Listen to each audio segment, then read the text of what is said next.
Hello, welcome Dr. Sushma Singh this side. Today in Unit 2, Emergence of the Discipline, Issues and Themes.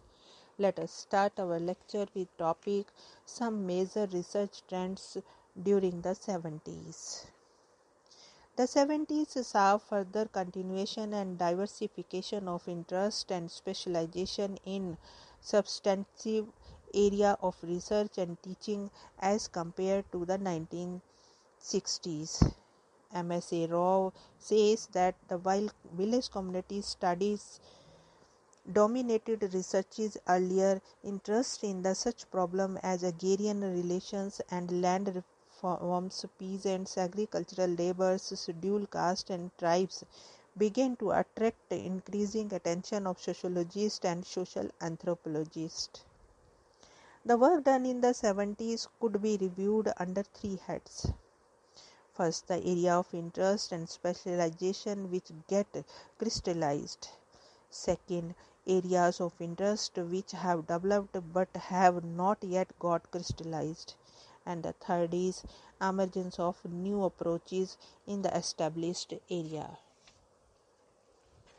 Peasant studies and agrarian social structure emerged as the distinct area of research interest in the 70s. Alexander 1975, Joshi 1975, Joa McLeod 1978. These studies marked a departure from the earlier village community studies with emphasis on caste and village solidarity. However, village studies continue to hold the attention of some of the sociologists. Closely related with the area of peasant study is the study of peasant movement, which attracted the attention of some of the sociologists. Besides sociologists, historians have also developed a major interest in agrarian history. The studies on peasant movement is, however, a part of study of social movement in general, which became crystallized during the 1970s. Studies on several types of movement such as the backward classes movements and sectarian movement have been published. Three other areas of interest in sociology which got crystallized during the 70s were industrial sociology, urban sociology, and social stratification. In industrial sociology, there have been works of N.R. Seth and P.J. Patel, which traces the trends in the development of industrial sociology. There have been studies of trade unions and industrial relations. A few university departments are teaching industrial sociology at the MA and MPhil levels. Urban sociology has had long been neglected in India due to the misconception that India was a village society, but during the 1970s it gained importance. Problems of rural-urban migration, urban development and slum attracted the attention of the sociologists and social anthropologists. Different aspects of urban sociology have been studied, such as the rural-urban migration, demography and neighborhood slums, stratification, education, ethnic conflict, etc. Urban slums also attracted special attention. Another major area of interest and specialization in the 70s was social stratification. A large number of studies were published in the 70s, such as the efforts of Andre Batley, Yogendra Singh, and Victor D'Souza. Several studies of elite appeared in the 70s. Social stratification is a common course taught in almost all universities and colleges teaching sociology. Several studies in different areas of specialization appeared during this period, such as in the area of sociology of department, sociology of education, and so on. Many new areas appeared, such as sociology of profession, sociology of organization, medical sociology, studies on women, etc. Ranagare mentions that in spite of a lot of changes taking place in the field of sociology and social anthropology since the 1950s, not all the research concerns were abandoned. In fact, the continuity of research concern is striking. New trends have emerged, but the old ones came to be consolidated in the 1950s and 1960s. Most important among these themes were caste and stratification, family and kinship, religion and ritual, and village social organization. These topics continue to preoccupy sociologists and social anthropologists. Above all, the caste and stratification proved to be such a significant structural reality in Indian society that it continued to hold the attention of the Indian sociologists and social anthropologists. But here too one can observe a qualitative difference in the caste stratification studies conducted in recent years.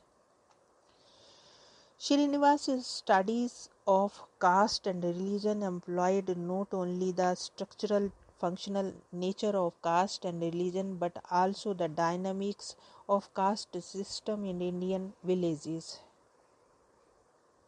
He developed the conceptual tool to study the processual aspect of caste such as Sanskritization and Westernization and the concept of dominant caste to understand the power relation within the village society. Y.B. Damle advocated the use of reference group theory in explaining caste mobility, and Rebatley used the Weberian framework of class, status and party to study caste, class and power in the Tanjore village. Louis Domint, a French sociologist, studied caste in India using the structuralist method in his famous book Homo Hierarchicus.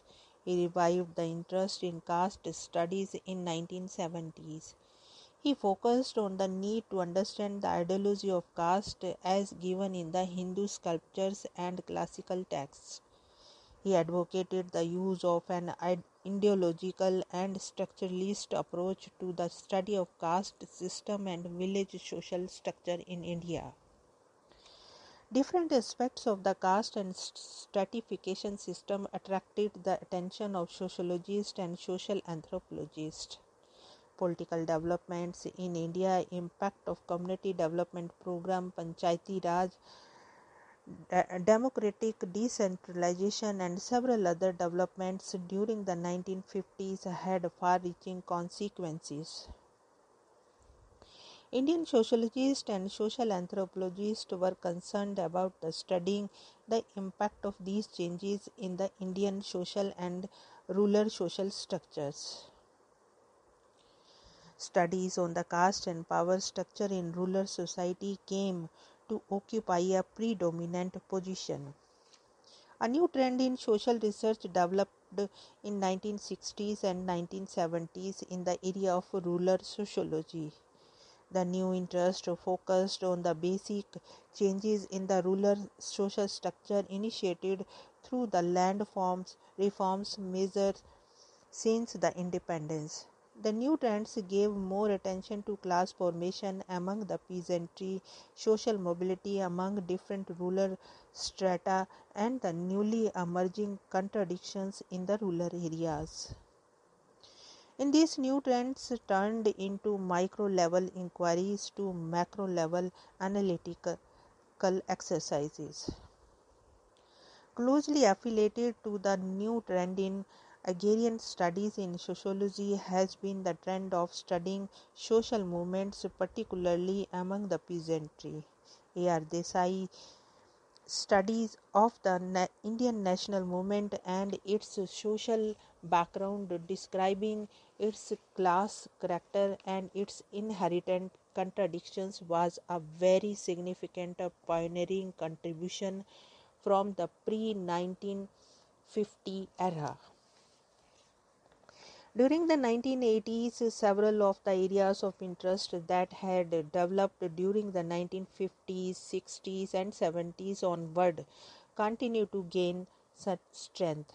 Many new areas also emerged, such as the sociology of deviance, sociology of law, sociology of knowledge, sociology of science, etc.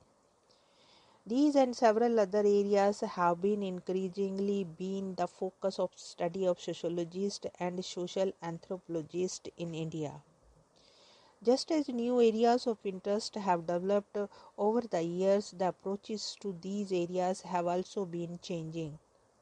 The theoretical underpinning of the research studies and the methodologies used by different sociologists have been different. Here we want to close this lecture. Thanks for listening.